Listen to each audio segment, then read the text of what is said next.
A definição de confiança. Fundado por Francis Baring em 1762, o Banco Barings era o mais antigo banco de investimentos da Inglaterra. A instituição, que sobrevivera às guerras napoleônicas e à Primeira e à Segunda Guerras Mundiais, não conseguiu sobreviver à predileção pelo risco de um autoproclamado especulador vigarista. Nick Leeson, sozinho, quebrou o banco em 1995 ao realizar alguns negócios desautorizados e de altíssimo risco. Se os proverbiais bons ventos tivessem continuado a soprar na direção certa, Leeson teria ganhado para si mesmo e para o banco uma fortuna e teria sido aclamado como um herói. Mas essa é a natureza das coisas imprevisíveis, como o clima e o mercado financeiro. Pouca gente discorda de que Leeson estava fazendo nada mais do que apostas. E apostar é muito diferente de assumir riscos calculados. Riscos calculados admitem a possibilidade de grandes perdas, mas medidas são tomadas tanto para se precaver quanto para reagir a resultados improváveis, porém possíveis. Ainda que um pouso de emergência na água seja improvável, como as companhias aéreas afirmam, elas disponibilizam coletes salva-vidas. E nem que seja só por desencargo de consciência, ficamos contentes que façam isso. Agir de outra forma seria uma aposta que poucas companhias aéreas gostariam de fazer, mesmo que as estatísticas estejam muito inclinadas a seu favor. Leeson, estranhamente, acumulava 2 cargos no Barings, atuando tanto como operador quanto como seu próprio supervisor. Mas esse fato não é relevante, dada a matéria em questão. Que um homem seja tão tolerante com o risco de causar tamanho dano, tampouco é muito relevante. Ambos são fatores de curto prazo. Ambas as situações teriam terminado se Leeson deixasse a companhia ou mudasse de cargo, ou se o Barings tivesse designado outro supervisor para controlar as operações dele. O que é mais relevante é a cultura do banco, que propiciou o surgimento de tais condições. Barings tinha perdido o porquê da instituição. A cultura no Barings não permitia mais que as pessoas fossem para o trabalho inspiradas. Motivadas sim, mas não inspiradas. Manipuladas pela promessa de remunerações enormes por desempenho, com certeza, mas não inspiradas a trabalhar pelo interesse geral. De acordo com Leeson, em seu próprio relato de como se safou por tanto tempo, mesmo se comportando de forma tão arriscada, não é que os outros não reconhecessem que o que ele estava fazendo era potencialmente perigoso. Era pior do que isso. Havia um estigma contra se pronunciar. As pessoas na sede do Barings, em Londres, explicou Leeson, eram todas do tipo sabe-tudo, a ponto de ninguém ousar fazer uma pergunta idiota para não ser considerado um tolo. A falta de um conjunto claro de valores e crenças, somadas à fraca cultura resultante disso, criou as condições para um ambiente de cada um por si, cujo impacto no longo prazo não poderia levar a nada mais que um desastre. É coisa de homem das cavernas. Se as pessoas não cuidam do que é comum a todos, os benefícios da comunidade são corroídos. Muitas companhias têm funcionários de primeira, vendedores de primeira, etc. Mas poucas têm uma cultura que produza essas pessoas como regra, não como exceção. A confiança é algo notável. Ela permite que contemos com os outros. Esperamos um conselho que nos ajude a tomar decisões. A confiança é o alicerce para o avanço de nossas próprias vidas, de nossas famílias, nossas companhias, nossa sociedade e nossa espécie. Confiamos que pessoas de nossa comunidade tomem conta de nossos filhos para podermos jantar fora. Ao escolher entre 2 babás, é mais provável que confiemos naquela com pouca experiência, mas que seja da vizinhança, do que em uma com muita experiência de algum lugar afastado. Não confiaríamos em alguém de fora porque não sabemos nada sobre ela, afirmamos. Na verdade, também não sabemos nada sobre a babá da redondeza, além do fato de que é da vizinhança. Neste caso, confiamos mais na familiaridade do que na experiência para algo muito importante, a segurança de nossos filhos. Confiamos que alguém que vive na comunidade e que provavelmente compartilha nossos valores e crenças é mais qualificado para cuidar daquilo que é mais valioso para nós do que alguém com um longo currículo, mas de um lugar que não nos é familiar. Isso chama muita atenção. nos faz parar e pensar em como contratamos pessoas. O que é mais importante, o currículo e a experiência, ou saber se elas se encaixam em nossa comunidade? Provavelmente nossos filhos são mais importantes para nós do que o cargo que queremos preencher na organização, mas parece que adotamos um padrão muito diferente em cada caso. Estará em ação aqui uma falsa suposição quanto a quem será o melhor funcionário?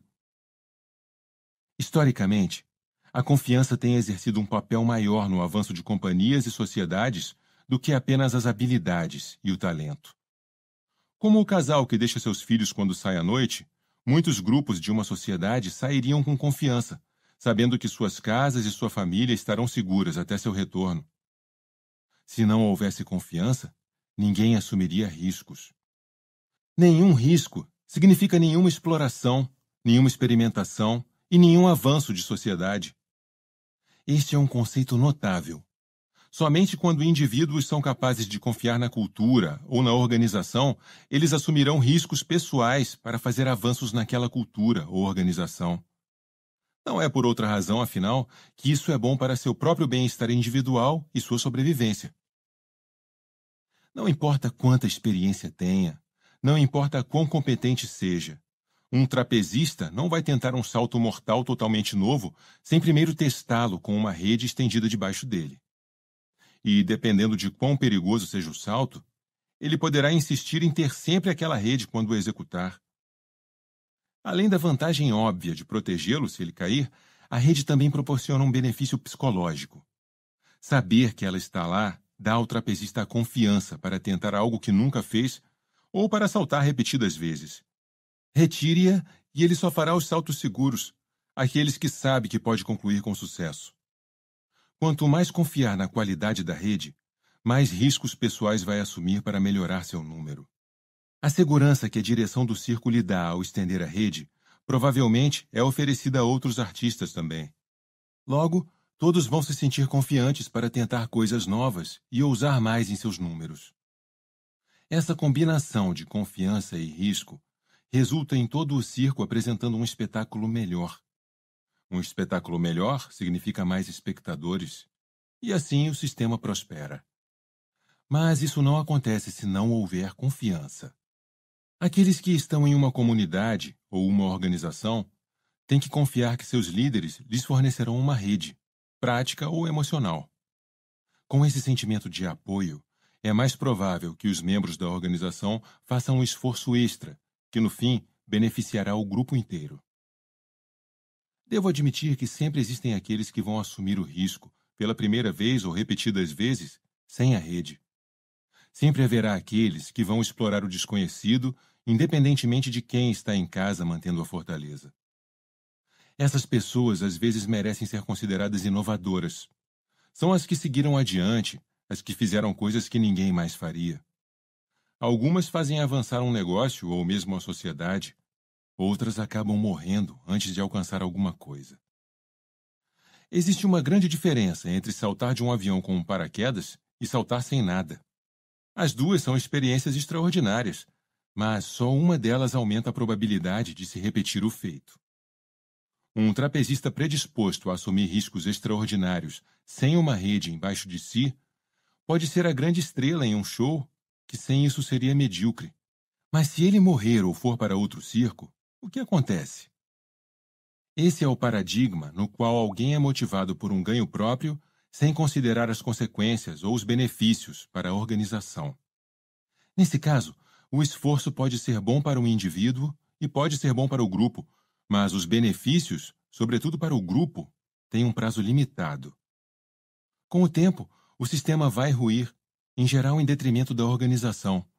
Desenvolver confiança para encorajar pessoas que não tenham predileção pelo risco, como Nick Leeson, é a melhor estratégia no longo prazo. As grandes organizações tornaram-se grandes porque as pessoas dentro delas se sentem protegidas. A forte percepção de uma cultura cria um sentimento de pertencimento e funciona como uma rede. As pessoas vão trabalhar sabendo que gestores, colegas e a organização como um todo zelarão por eles.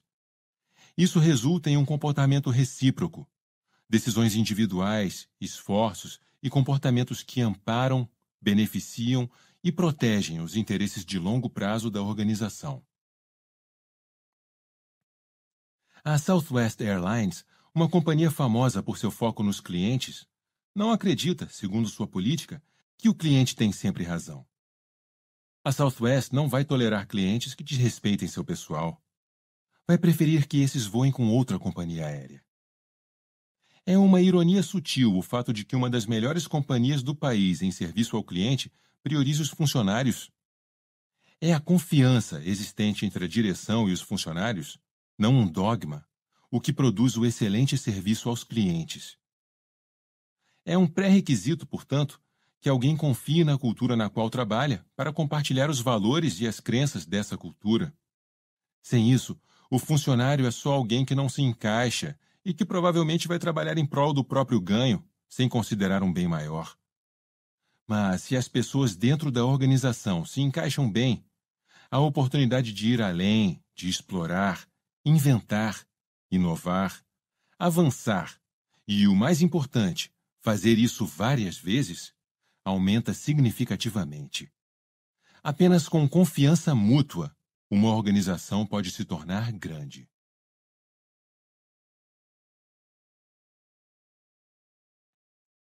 A verdadeira confiança vem de coisas que você não consegue ver.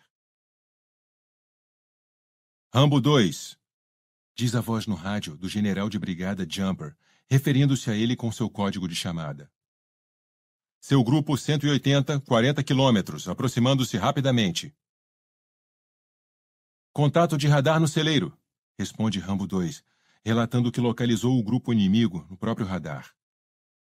General com uma estrela, John Jumper era um experiente piloto de F-15 com milhares de horas de voo e mais de 1000 horas de combate.